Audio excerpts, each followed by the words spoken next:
Cambridge IELTS 2 by the University of Cambridge Local Examination Syndicate. Published by Cambridge University Press, 2000. This recording is copyright. Cassette 1, Side 1. Test 1. You will hear a number of different recordings and you will have to answer questions on what you hear. There will be time for you to read the instructions and questions, and you will have a chance to check your work. All the recordings will be played once only.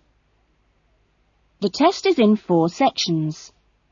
Write all your answers in the listening question booklet. At the end of the test, you will be given 10 minutes to transfer your answers to an answer sheet. Now turn to Section 1.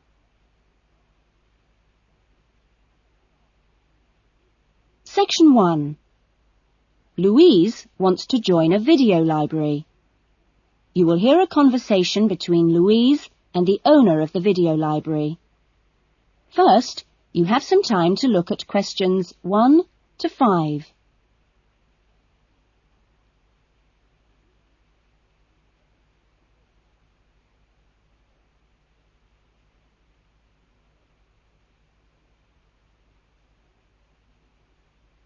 You will see that there is an example that has been done for you.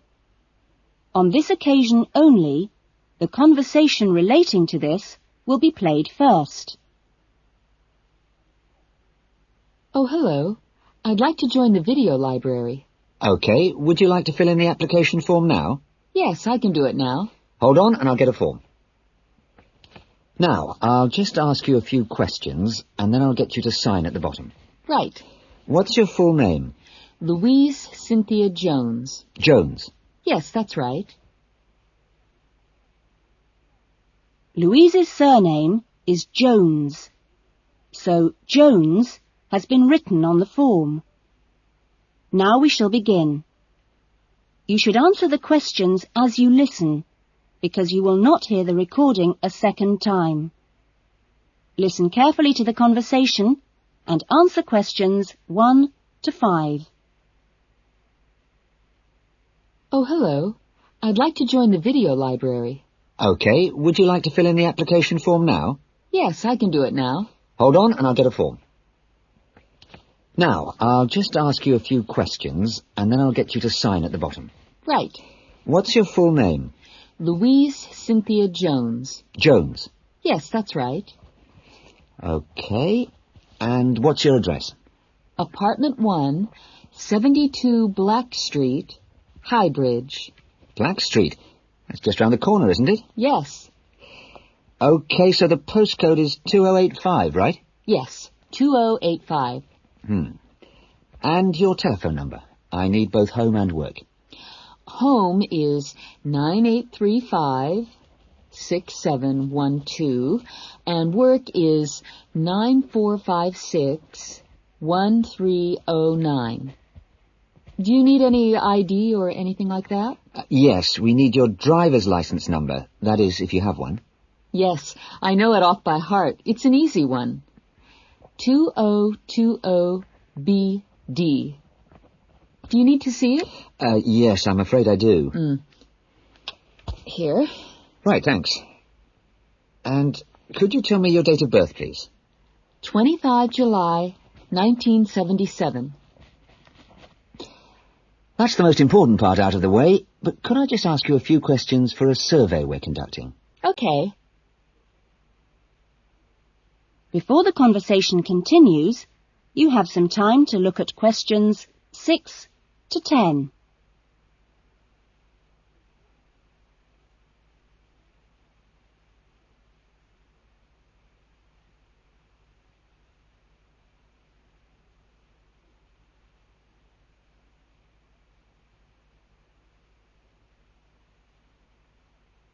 Now listen carefully and answer questions 6 to 10. What kind of videos do you prefer to watch?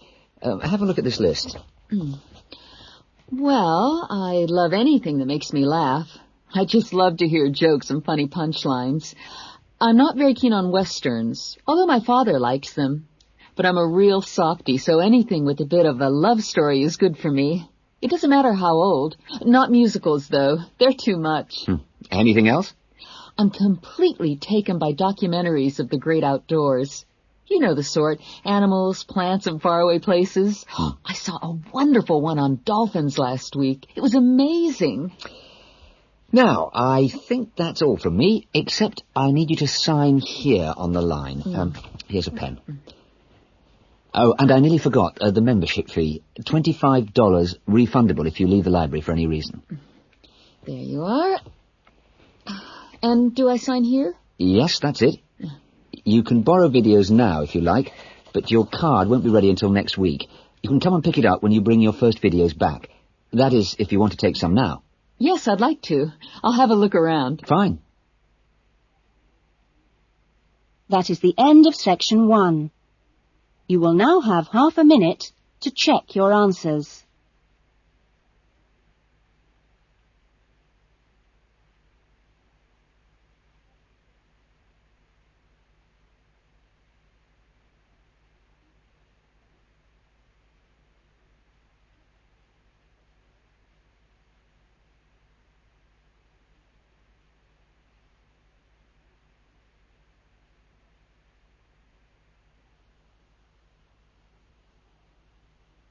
Now turn to section 2.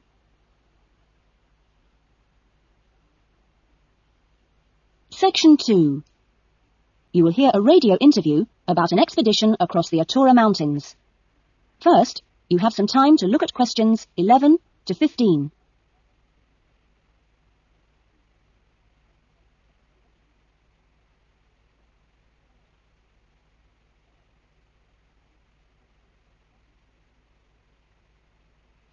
Now listen carefully to the interview and answer questions 11 to 15. A dream came true in 1995 when, over 96 days of the spring and summer, an expedition of 4 men undertook what they believed to have been the first and only complete end-to-end crossing of Morocco's Atura Mountains. I talked to Charles Owen, the leader of the expedition group, about the trip. Charles, how much planning went on beforehand? Well, as you know, I run these walking trips across the mountains for tourists, and over the years I've collected maps and other data to prepare what I call a route book for this trip. And this book basically shows the route across the mountains that we took. You actually broke records while you were out there, didn't you? Yes, it was 900 miles in total, and we managed to climb 32 peaks that were over 3,000 metres high, including Tube Karl, which is, of course, the highest in North Africa. Yeah. We weren't actually out to make a name for ourselves. It just happened, really. What was the weather like? Oh, it got us right from day one, and we were pretty taken aback, really, to find that it rained on quite a number of days. And so we were forced to start replanning our route almost from the outset. One of the obvious problems is the heavy snow which blocks the mountain passes, so you have to make considerable detours. When we were on the way to Imilchil, for example, the snow forced us into a northern bypass, which was new to us. But anyway, either way we would have been rewarded because, well, we fell upon amazing high meadows, huge gorges and wonderful snow-capped mountains. The scenery was as fine as any we saw on the trip, and that was how it was every time. Having to take another pass was never a disappointment. You now have some time to look at questions 16 to 20.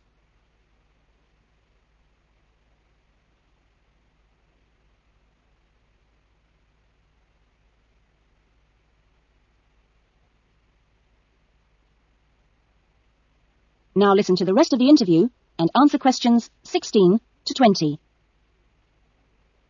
It was in many ways a social trip, wasn't it? Yes.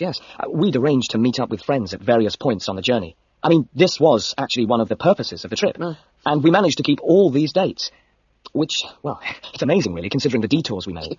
An old friend acted as a sort of transport organizer for everyone, and the Hotel Ali in Marrakesh was a good social base. I'd really recommend it, although I can't remember who runs it. Anyway, groups of friends actually joined us for 3-week stints, and others just linked up with us. Some, whom we hadn't met before the trip at all, tagged on for short bursts, people from the area who just came along for the ride. But outside the major visitor areas like Tube Karl, we only met one other group of travellers like ourselves in the whole 96 days. Were there any bad moments? Well, we took 2, I must say, long-suffering donkeys with us to help transport water and tents and things. I suppose if we were to do it all again, we'd probably hire donkeys along the way. Taza and Tamri, as we called them, after the last places in the trip, well, they made quite a unique journey between them. And, well, but it was continuously demanding for them. On both the really high summits, they took diversions that were quite out of character, and I can only assume that it must have been due to tiredness. Well, thank you. And Charles has put together a video about this journey and continues to lead groups to the Atora Mountains. So if you want further information... That is the end of section 2. You will now have half a minute to check your answers.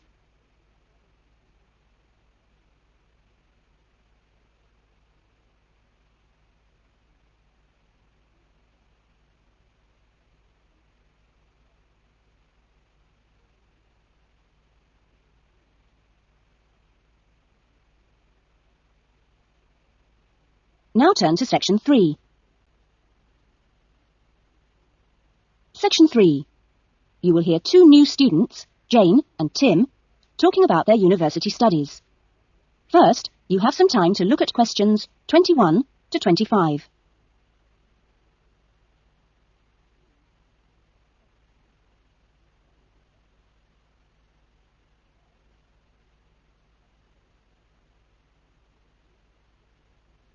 Now listen carefully to the discussion and answer questions 21 to 25. Hi, Tim. Jane. How are you? Fine. I've been wondering when I'd run into you. Have you been here long? I arrived yesterday, on Sunday. How about you? I got here a few days ago, on Saturday. No, wait a minute. What's today? Sorry, Friday, not Saturday. But we didn't have to be here till today. Yes, I know. But I wanted to get my things moved into my room and just take a look around. Mm-hmm. So, did you decide to do English in the end? No, I changed my mind and opted for history instead. Oh. And you're doing biology, if I remember correctly. Yes, although to start with, I couldn't decide between that and geography. How much reading have you got? I was given an amazingly long list of books to read. See? Wow, it does look pretty long. Well, I counted 57. I could hardly believe it. What's your list like? Well, it's not as long as yours, but it's still pretty big. There are 43. I don't know how I'm going to get through them all. Well, you don't have to read them all this week. You just have to stay ahead of the lectures and seminars. Have you got your class schedule yet? Yep, it came with a reading list. When's your first lecture? Tuesday. How about you? The day after. It's my busiest day. I've got 2 lectures in the morning and 1 in the afternoon. Before the discussion continues, you have some time to look at questions 26 to 30.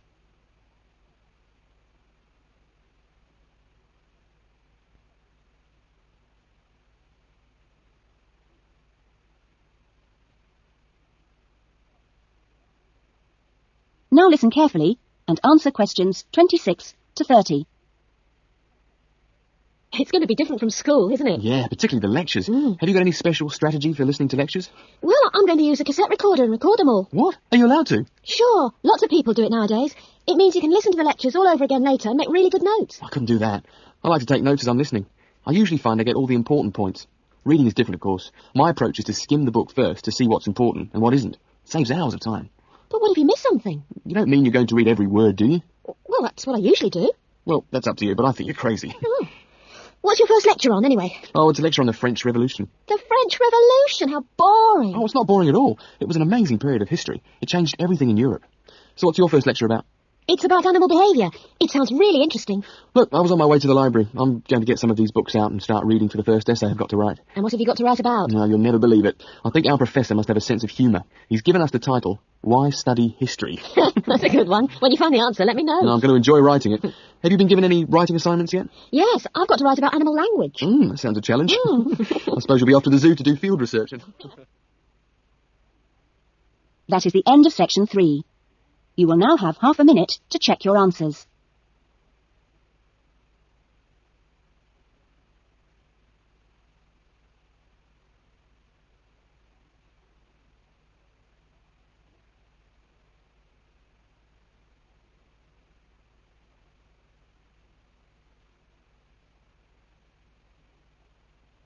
Now turn to section 4. Section 4. You will hear a lecture being given to school leavers on the jobs people can get in sport and the training programs available to prepare for those jobs. First, you have some time to look at questions 31 to 40.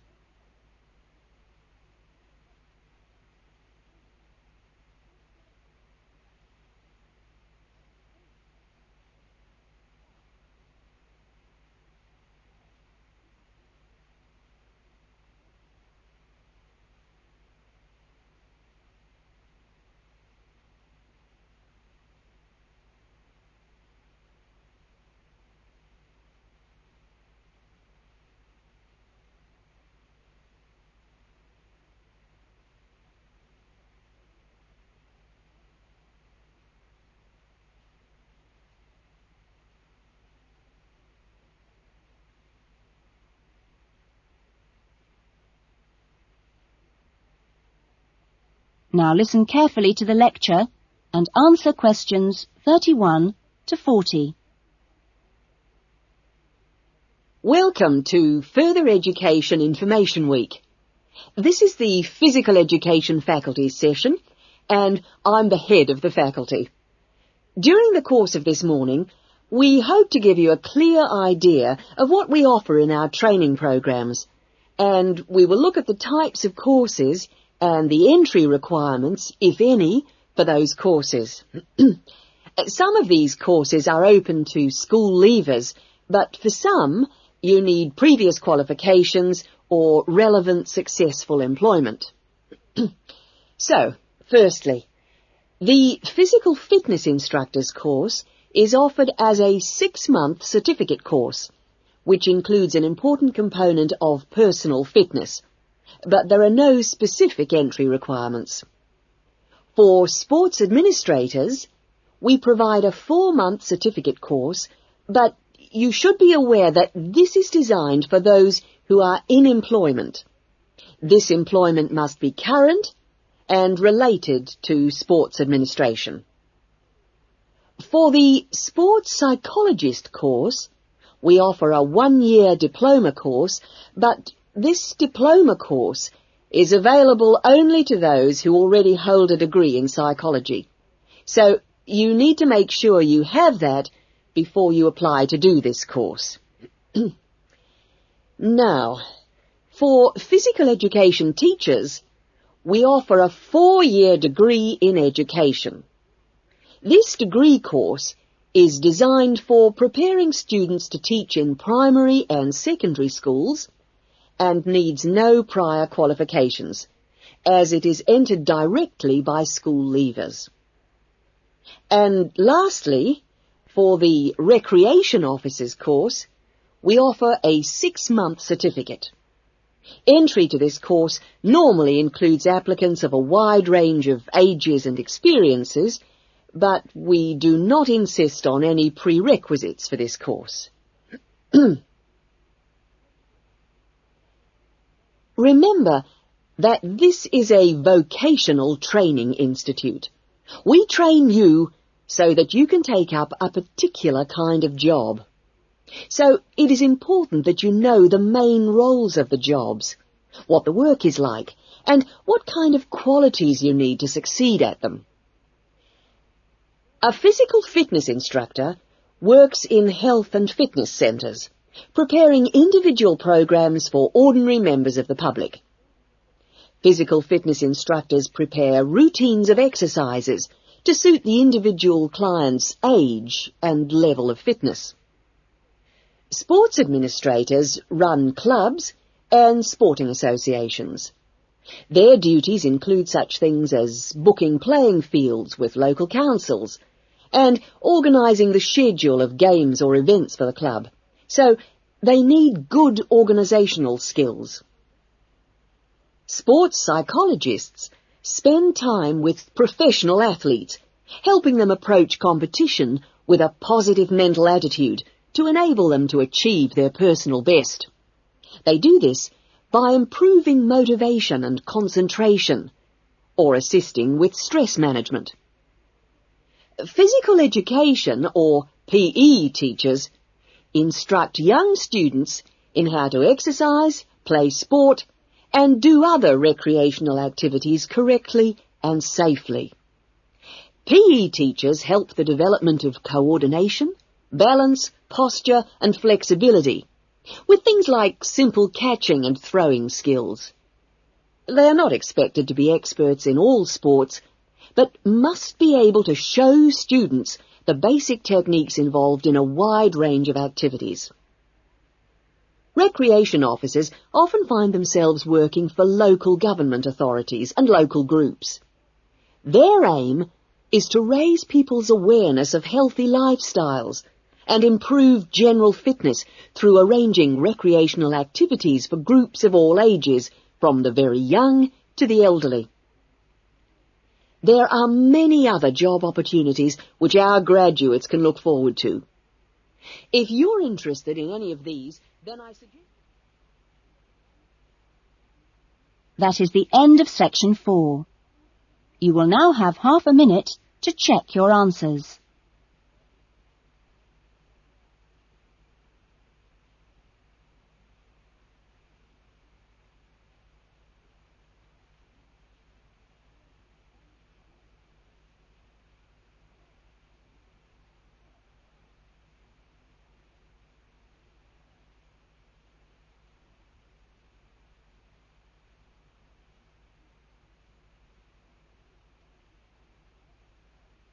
That is the end of the listening test. In the IELTS test, you would now have 10 minutes to transfer your answers to the listening answer sheet.